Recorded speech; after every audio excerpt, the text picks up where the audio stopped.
મિત્રો આજે એક વાતનો ખુલાસો કરવો છે, અહીંયા ભાઈઓ બહેનો પણ છે, તમારા ખેતરમાંથી થાંભલાઓ નીકળ્યા છે નથી નીકળ્યા? બાકીનાને હજી હવે નીકળશે.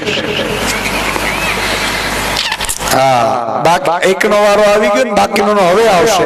પણ થાંભલા નીકળે છે, એમાં થાય છે શું જોવા જેવું છે.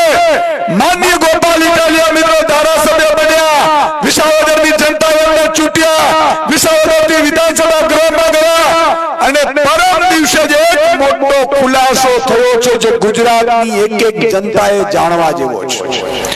તમે જો થાંભલા નીકળે, પવન ચક્કીઓ આવે, ખેડૂતો વિરોધ કરે કે મારી જમીનમાં ઊભા પાકમાં જેસીબીઓ આવી જાય, આવું થાય છે ને. અને એના ભેગો પોલીસ પાછી જાણે આતંકવાદીઓ એવી રીતે પોલીસ ઉતરે, હે ને? વૈયા પક્ષી ઉતર્યા હોય ને એમ આપણા ખેતરોમાં પોલીસ ઉતરે.